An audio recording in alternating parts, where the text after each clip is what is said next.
caveat of having to take off and land on a runway that is only 500 feet long.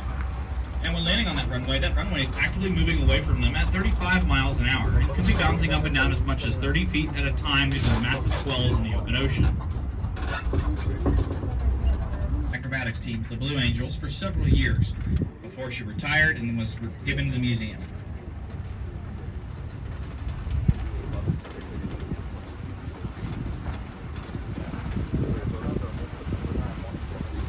This next aircraft nose and that bulbous tail.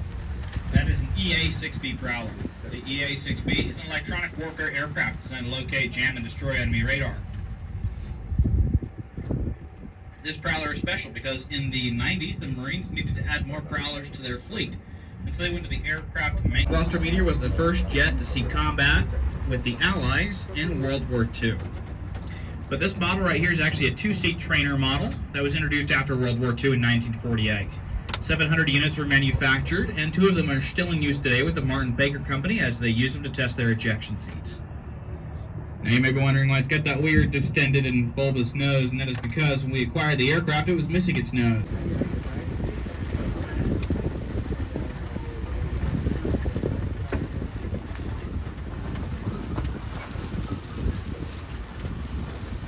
The next collection of aircraft I'd like to highlight is our high-ranking military officials, heads of state, and guests of honor.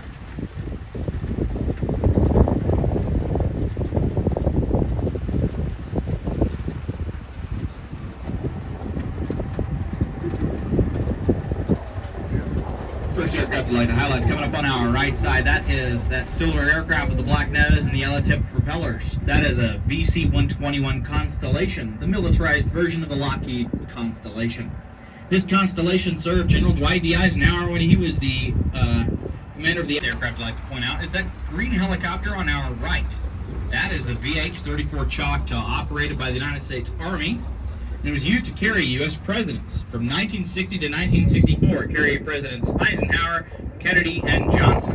However, starting in 1964, all presidential helicopter operations were transferred from the U.S. Army to the United States. The call sign Air Force One, meaning at some point or another, it was used to carry U.S. presidents. And this first one I'd like to highlight is coming up on our right side. That's that blue aircraft with the jet engines hanging up underneath the wings. That is the militarized version of the Boeing 707 airliner, the VC-137 Bravo Stratoliner. The Stratoliner right here we have 2 before we're retired.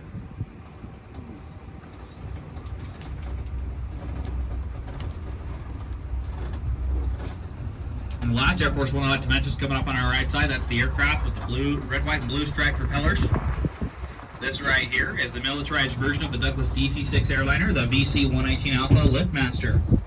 The Liftmaster here was the last propeller-driven aircraft to serve as the primary aircraft of the President of the United States.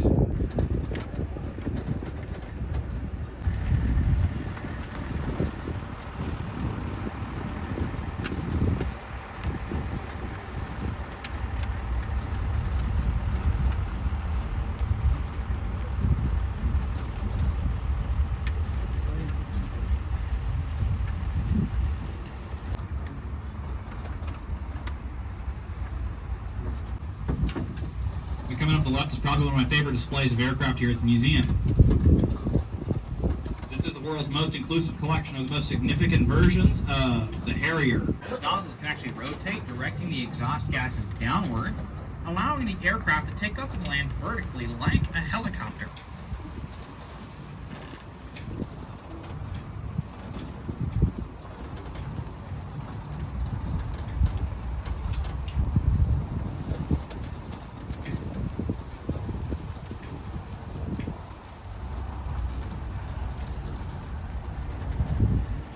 We're now going to shift gears and talk about some of our collection of United States Air Force supersonic jet fighters.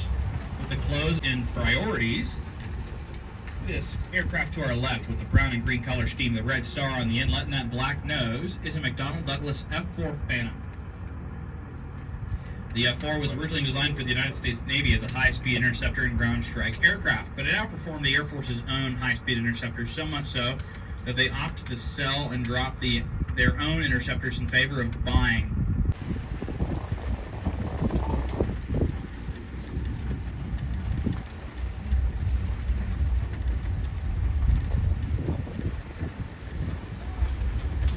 Scrolling back to the timeline, we're actually going to be looking at one of the first jet-powered aircraft ever deployed by the United States military.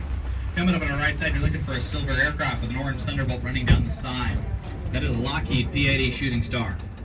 Now, during the conflict of World War II, both sides of the conflict were actively attempting to put jet-powered aircraft into combat. Germany was the first to do this with the Messerschmitt Me-262, first flying.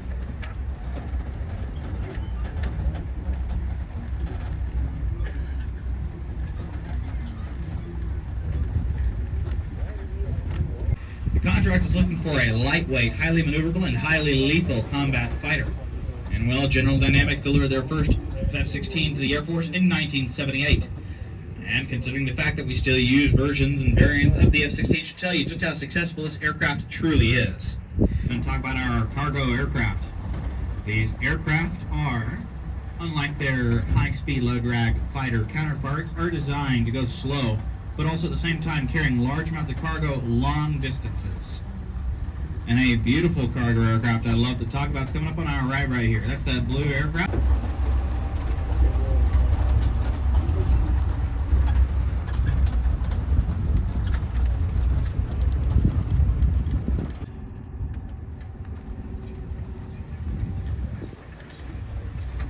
Side in front of us is a more modern cargo offering. This is a C-141 Starlifter, a tanker. The tanker variation of the Stratoliner we saw earlier. If you'd like to admire some of the strange birds we have out here, please do. She is the third B-52 ever manufactured and the oldest B-52 left in the world today. On top of the miles an hour. The highest ever got was 354,200 feet, which is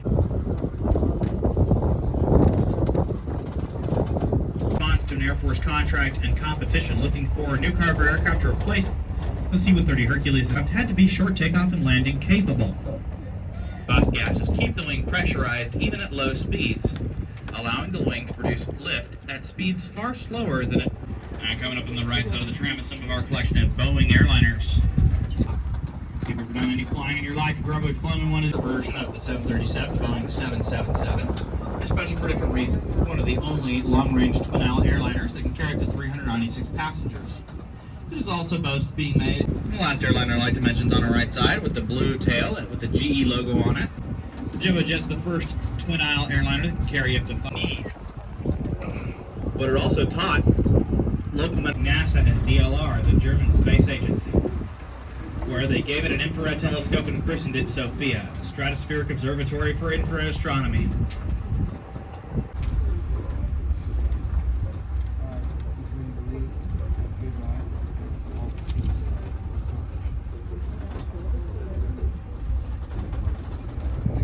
The Model 120 was absurdly popular. She first flew with the Army Air Corps back in the certification and testing processes, which lasted late 2009 until 2011. She's wearing the livery of all Nippon Airlines. Desert sands of the Middle East.